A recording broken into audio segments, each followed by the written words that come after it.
First question is about your view Yeah. about President Trump foreign policy. I think it's important to stress that it's very hard to see a grand strategy out of Donald Trump.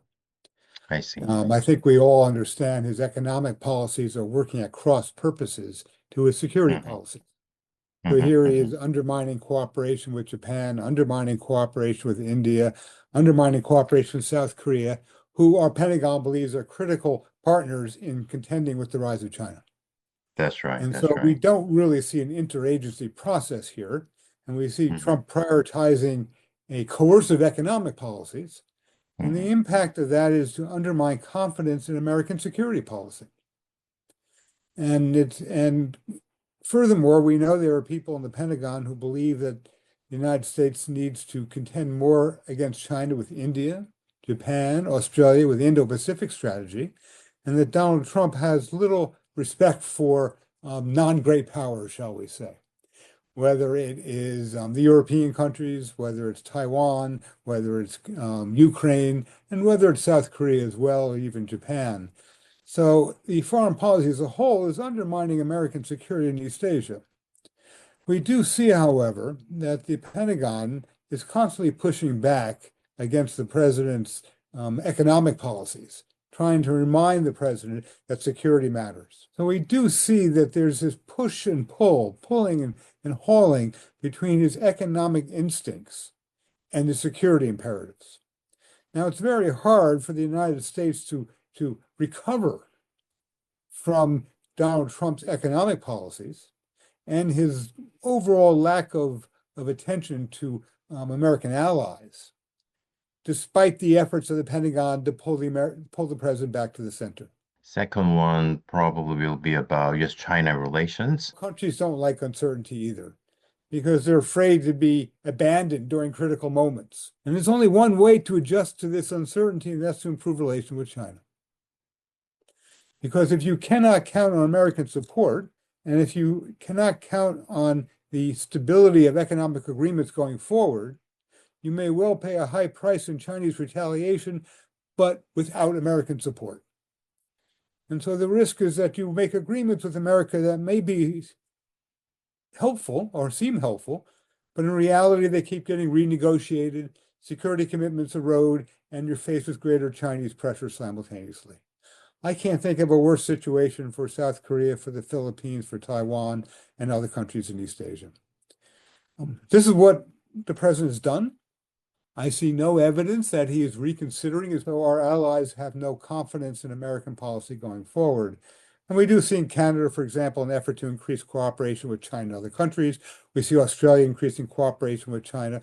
We see your country trying to increase cooperation with China. The Chinese are willing to use what leverage they have against American allies who have lack of confidence in America. And we see South Korea between an unreliable America, an unpredictable America, and China willing to use coercive policies to compel South Korea to reconsider cooperation with America. Considering, public support for President Trump in the United States after his term is over, do you think that Trumpist America First policy will continue and, with some pressures on allies like South Korea? About post-Trump, our attention is that Donald Trump carries out excessive public diplomacy. This has two problems.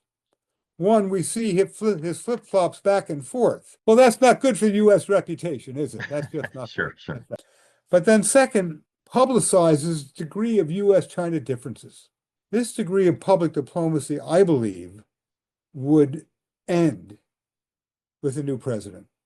There would continue to be issues over technology, over rare earths, but they would be negotiated quietly and deals would be announced that would look to be progress rather than simply short-term solutions to long-term polemics. So I think we do have the prospect of improving our diplomacy with in 3 years. Mhm. That would be a good thing. Turning to China, recently China, uh, escalated export controls on rare earth materials, and that is a well-prepared, well-calibrated response to present price pressure. So how do you assess China's intention to deal with, U.S. pressure? Well, I think first of all, the Chinese new regulations are simply regulations for approval. They do Mhm. not automatically exercise greater constraints, restraint, or controls over exports. They give the Chinese government greater ability to control those exports if they wish to. China uses this leverage not just against the United States, but against other countries to persuade them to cooperate less with American policy. For many countries, I think they will decide that cooperation with China is important to their economic security, and that because the United States is an unreliable partner and it is carrying out economic protectionism against them as well, they will have little choice but to manage relations with China so as to maintain their access to the Chinese market and as to maintain their access to Chinese rare earths and exports. And this will require South Korea somehow to deal with how you cooperate with American tariffs, how you deal with shipbuilding, how you deal with science and technology restrictions, and simultaneously not risk access to the Chinese market. I don't see the rare earths issue as decisive because China will manipulate it. And so it is basically saying to other countries, including South Korea, we can be flexible. Everybody is curious about American policy community's view about potential Taiwan contingency. Has the Yes, sense of sure. urgency these days changed recently in Washington? I think the Washington Beltway, our think tank Mhm. community, is increasingly captured by the dominant narrative coming out of the State Department or the White House. We're seeing very little debate among think tank analysts, and that's unfortunate. I think a number of things to think about on Taiwan. Both the Secretary of Defense and the former commander of naval operations made very clear that China would not have the capability to invade Taiwan until 2027. So we're at least 2 years out. Second, the Secretary of Defense on his way out said it would actually be maybe 2028. And then he said, even if they have the capabilities, I'm not sure they want to invade Taiwan. And so the leadership of the Pentagon has made clear that they don't think this is a war China wants. And I understand their perspective. Imagine the Chinese launching a war against Taiwan. First, you have to land on the beaches of the east coast of Taiwan. Then you got to fight through Taiwan military. Then you have to march through Taiwan's urban suburban sprawl. They would have to fight suburban households the entire way. Then they have to fight urban warfare in Taiwan's major cities. And the United States is selling Taiwan the perfect equipment to range long-term protracted warfare against the Chinese occupation. One way I think about this is that we say that Xi Jinping wants to realize the Chinese dream. That may be.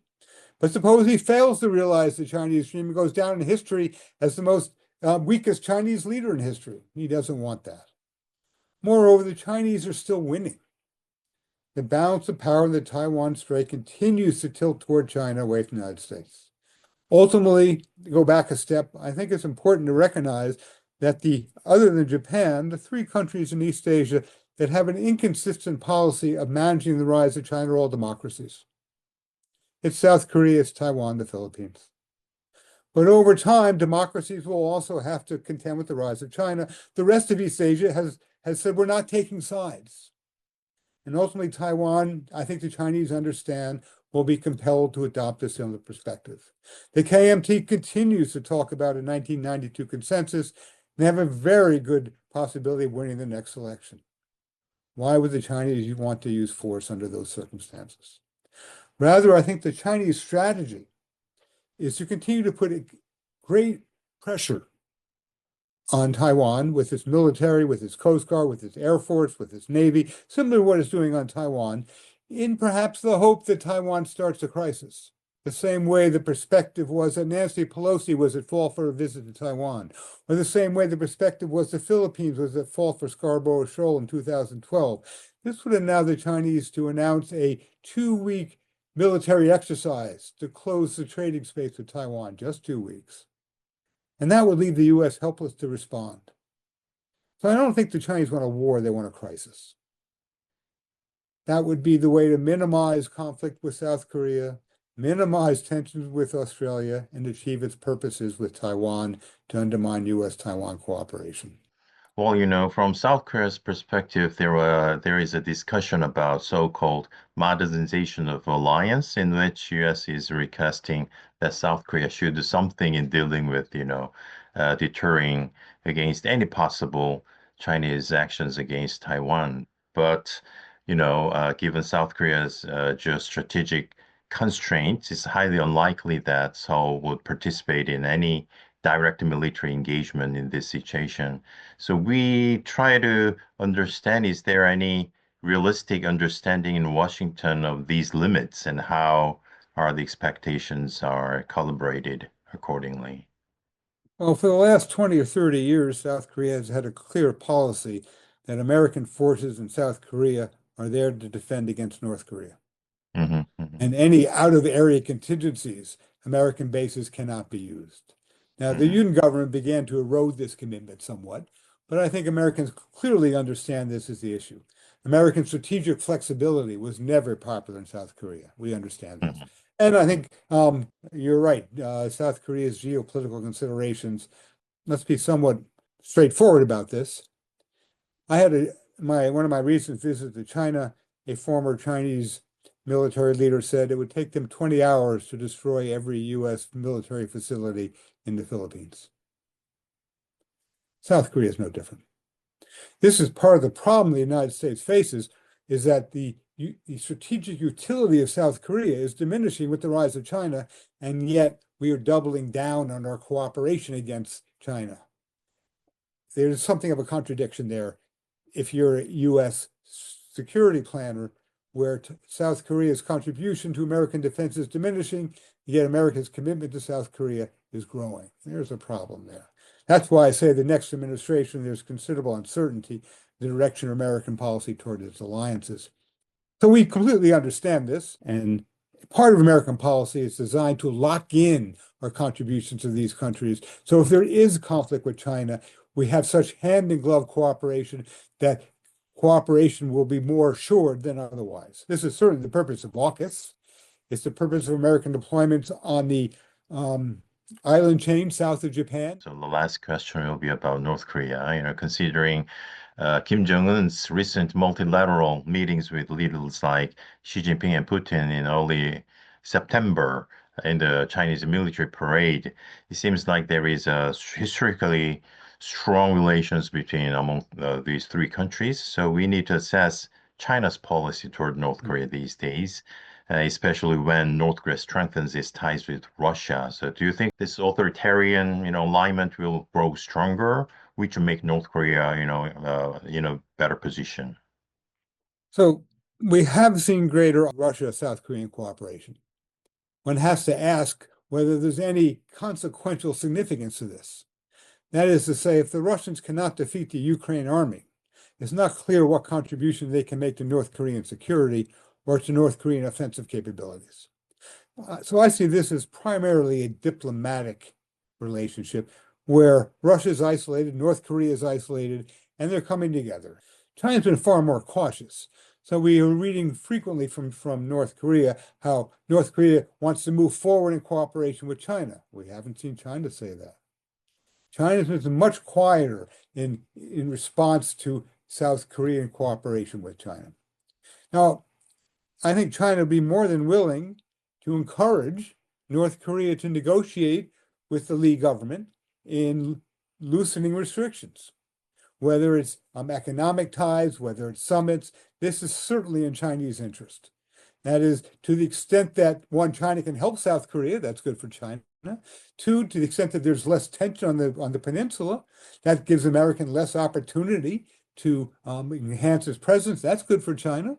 So I think despite everything we see, China is going to be able to say to North Korea, now is the time to compromise. Now, of course, we've seen North Korea accepting, if you will, the status quo in North-South relations, right? They have given up this at least declaratory policy on unification. They've blocked various access routes to the south. They talked about no unification. Certainly, China will not put pressure on the North for unification, but we do see the North more willing to accept the status quo. and that the Chinese would certainly put pressure on them to do so, I believe, by improving relations with South Korea. So I see this axis, as some might call it, as somewhat overblown. South Korea should have significant compromise in a number of respects in dealing with North Korea. So we do see this from the Lee government. So I think South Korea can have confidence in dealing with North Korea, and the Chinese can certainly help in that regard by putting pressure on North Korea to try and have some sort of cooperation, economic, symmetry, trade, so on and so forth. Great. I have so many questions, but thank you very much. Excellent insight.